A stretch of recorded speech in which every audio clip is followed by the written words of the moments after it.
Gente, boa noite. Para mim é uma honra muito grande estar aqui nessa semana de psicologia, compartilhando com vocês sobre um tema tão importante quanto é o debate sobre encarceramento, sobre os retratos do nosso país em relação a esse tema. Eu sou advogada, formada também pela UF do interior, pela UF de Macaé, aqui do ladinho, né? Acho que deve ter alunos de Campos, de Rio das Ostras. Então, para mim é uma honra muito grande estar nesse evento para alunos do interior, para alunos da UF, que é uma universidade que eu tenho muito respeito, é minha casa e, enfim, onde eu me formei também. Hoje, eu sou pós-graduanda em Direitos Humanos e também estou vereadora aqui no município de Macaé e sou a única vereadora mulher da casa, a única negra também. Então a gente traz uma série de debates sobre políticas públicas, sobre inclusão, sobre um olhar para os periféricos e para quem historicamente é excluído desse processo. Eu não posso me furtar de contar um pouco a minha história, porque ela tem muito a ver com os processos de repressão e de exclusão que a população negra vive no nosso país e que isso deságua muito na relação e na situação de encarceramento que a nossa juventude negra e que as pessoas negras vivem no geral, né? Tem um dado interessante que eu trouxe para compartilhar com vocês, só para a gente ter um norte de quando a gente debate encarceramento, quando a gente debate cárcere, a gente precisa falar de raça. Tem um debate intrínseco e totalmente relacionado sobre a questão racial no Brasil. Então, a gente vê que durante a escravização e após o período de abolição, a população negra sempre teve com alvo na sua frente e suas práticas, sua cultura era criminalizada. Inclusive, no direito, a gente discute muito a existência do Instituto Criminal, né? Não do Instituto Criminal, mas da tipificação criminal da vadiagem, né? Que no pós-abolição, que era algo que existia basicamente para criminalizar a população negra, que estava ali vagando pelos grandes centros no pós-abolição. Então, a gente tem esse contexto histórico que vai contar um pouco quanto o nosso direito penal, o quanto a justiça é seletiva para encarcerar pretos e pobres.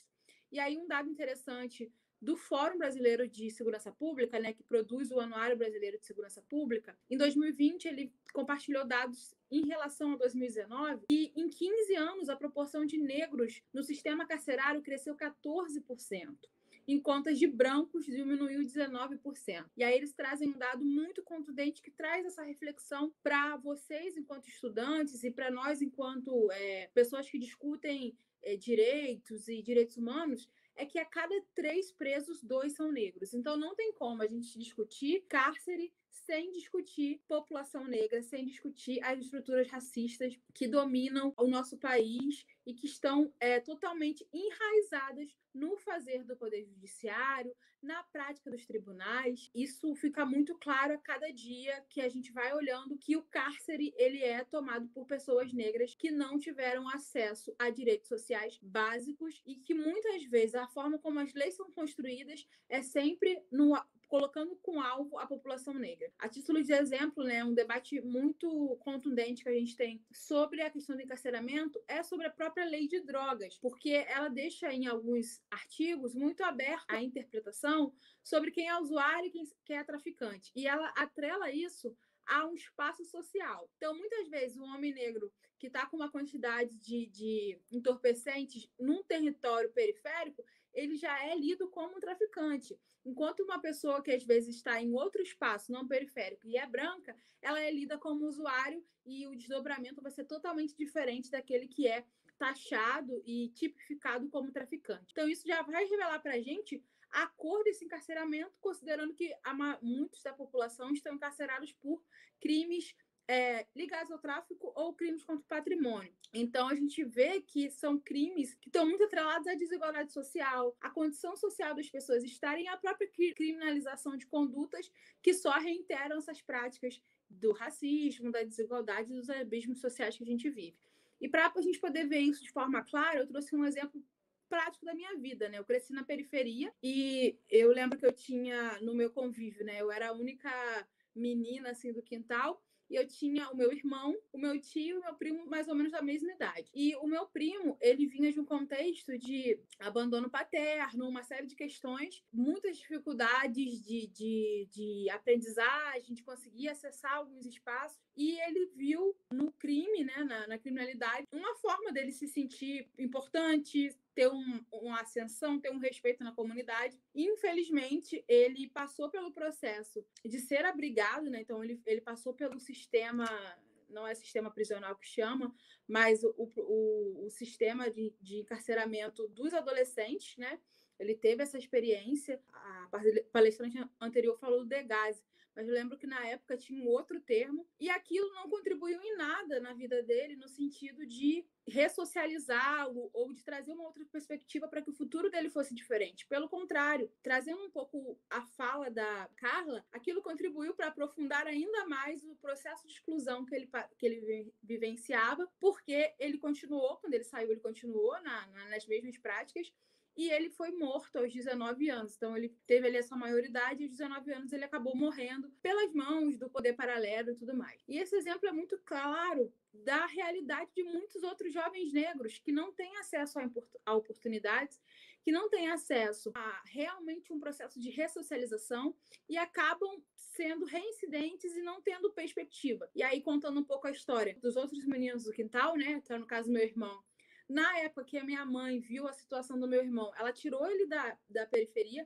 colocou ele para morar com meu pai em outra cidade. O meu tio, hoje, ele não é envolvido com a questão do crime diretamente, mas ele é usuário de entorpecentes e tudo mais, numa relação totalmente perigosa e, enfim, não é uma relação saudável que ele tem com ele mesmo. Então, esse é o retrato de muitos jovens negros que crescem na periferia. E isso vai desaguar na cor e na cara do nosso poder, do cárcere, né? E o poder judiciário muitas vezes reitera essas práticas. E aí, por que eu contei essa história? Porque é nesse contexto que eu escolhi cursar direito, porque eu sempre vi que a população negra não tinha uma defesa, não tinha uma voz. E eu lembro que eu lidei com 2 casos, né, na minha formação. Eu tenho 26 anos, me formei em 2020, mas eu já estagiava, tinha um tempo, me engajava em movimentos voluntários. E foi o caso de um homem negro que foi preso por engano, porque uma vítima reconheceu ele e taxou ele como a pessoa que era o seu algoz. E tinha material genético que mostrava que era outra pessoa, mas ele ficou preso 4 meses, né, vivendo aquela vida de cárcere sem ter feito nada. Né? Então, esse é o retrato do judiciário brasileiro. Há pouco tempo também, quem é de Macaé ou é do estado do Rio de Janeiro deve ter acompanhado, um jovem que também foi preso por engano, mas essa foi ainda mais um erro ainda mais grosseiro. A polícia concluiu que ele era filho de um traficante e por isso tinha herdado o controle do crime de uma determinada localidade, e ele foi preso por isso. Só que era só porque o pai dele tinha o mesmo nome do traficante, ele não tinha nenhum tipo de envolvimento. Ele ficou preso 1 semana, mais ou menos, porque teve uma mobilização muito forte de vários atores. Mas o que eu trago para aí? Qual que é a reflexão que a gente tem que fazer a partir de situações como essas, que são extremamente comuns?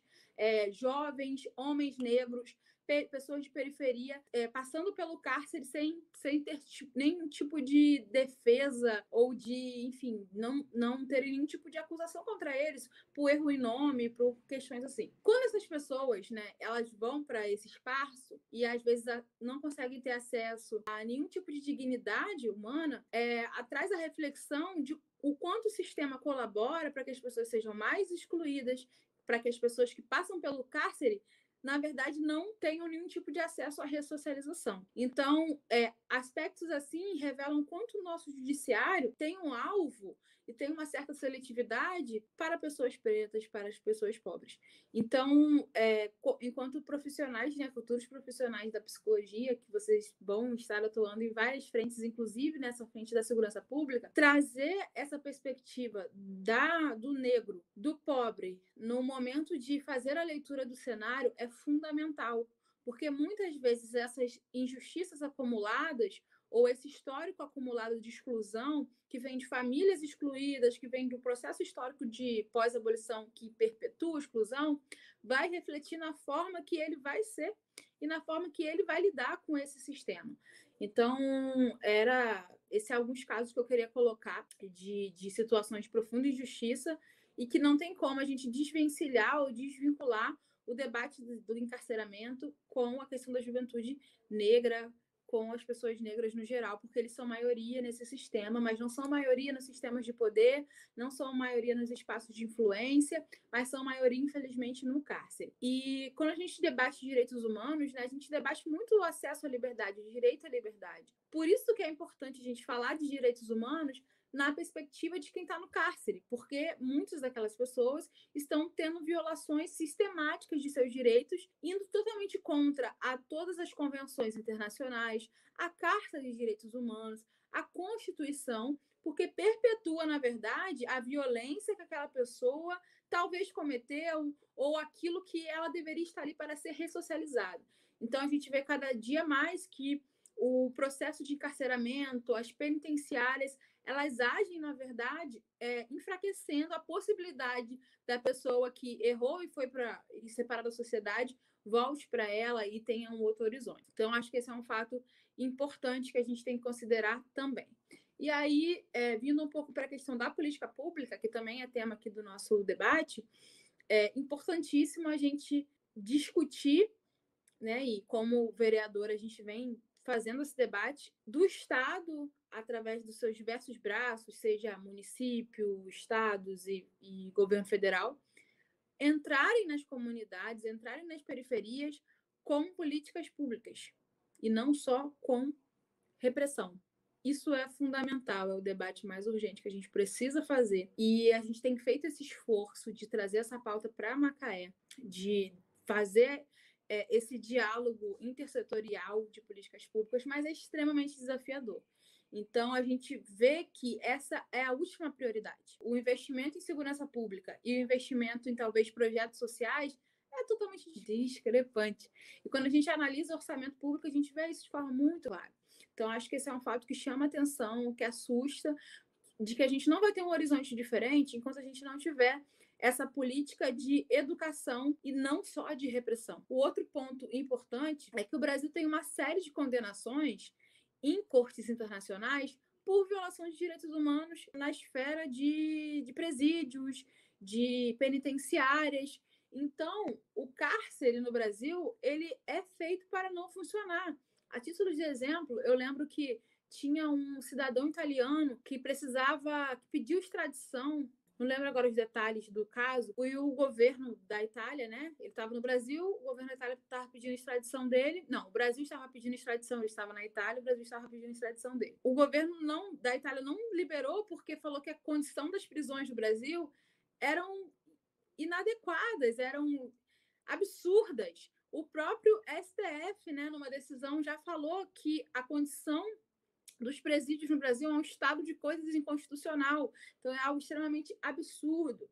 Então, a gente vê de forma cada vez mais clara, contundente, que o cárcere ele é feito para punir pretos e pobres e punir para a morte, punir para a desumanização, porque não há, né, de forma sistemática e clara um processo de reinserção, de humanização. A gente tem a legislação penal que trata sobre a questão do direito dos presos e sobre as políticas públicas que deve ter, inclusive durante o cárcere, mas é algo que a gente engatinha muito, porque a própria sociedade é punitiva e não quer que essa pessoa tenha acesso a direitos e tenha acesso a novos horizontes.